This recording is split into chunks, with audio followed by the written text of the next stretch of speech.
When we started preaching in Lokoja, we were using gas lamp to preach crusade. How many of you remember gas lamp? The one you pump. You won't know it here. And since you don't know it, may you never know it. Of course, you can't know it again. It's gone. Somebody carried the lamp on his head and climbed table.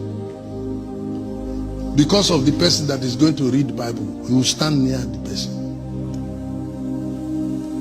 And if the kerosene is going down, you pump it on the head of the man. You told him, Boriadro, then you be pumping the thing on top of his head. Put your head correct because you pump it.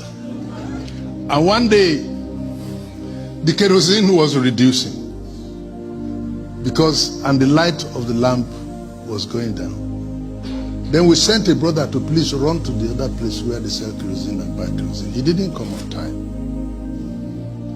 He got there, they said the woman went out, but he didn't go far, so the brother stayed for the woman to arrive and bring kerosene. Meanwhile, the light was going down. And the brother just looked around in the days of Omiye and saw a bottle of water and thought it was kerosene.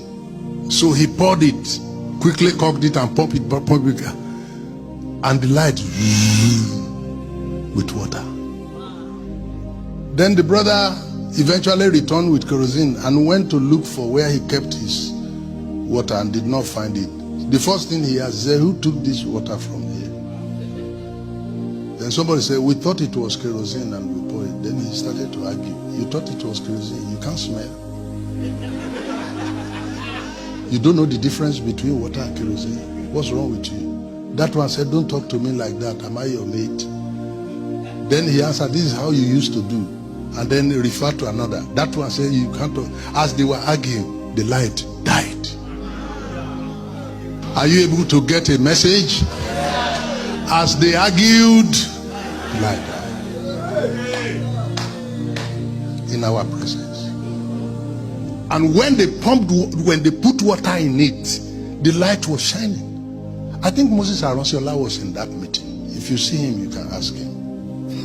Moses Aronsiola, he used to interpret for J.K. Solomon. I worked with Obadari before he died, the last 7 years of his life. He called me one day and said, I have 27 court cases.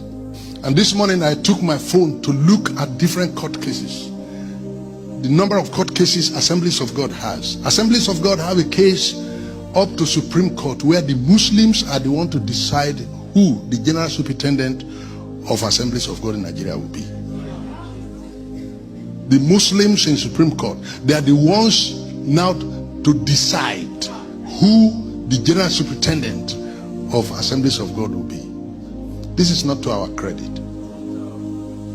Men and brethren, you go. I was the convention speaker in the African Church in Abeokuta, and the prelate has a court case against the council. He had served his tenure and they wanted him out. He said no, that they need to adjust the constitution to enable him continue. And it became a court case.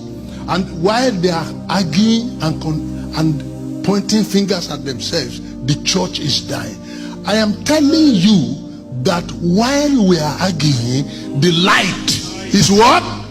Is dying. Recently I passed through Nineveh, and you will not believe that it's the same Nineveh that everybody became a Christian, became godly and repented when Jonah came to town. Right now, right at the airport, you'll be hearing the blaring sound of people calling for Islamic prayer. You go to Nineveh today, there's no church. While we are arguing, the light went out. You are supposed to know that the president of North America, Libya, they were Christians. Mauritania, Morocco, they were all Christians. The whole country were 100% Christians. Turkey, Constantinople, they were all Christians, 100%. But when we came to a point when we were arguing about Holy Communion, we are arguing about baptism, we are arguing about the sacraments, the light. Meanwhile, the darkness we met on ground is still there, and they are multiplying their own intensity. But our own light, even if it were a candlelight, if only we were able to even sustain that, light is light. But even our light, so small, is going out. And what we have now is relics of Christianity and the history of its practice. And that's what we are announcing and priding ourselves in. Recently, the former Vice Chancellor had been awarded the license to start Ifa University in Nigeria. Abi? Some of you know it. Yeah. And has approached the Nigerian Universities Commission, and they have given him license to start Ifa University in the same Southwest where we pride ourselves. Very soon he will start the university in Southwest. Yoruba children will be his first graduates.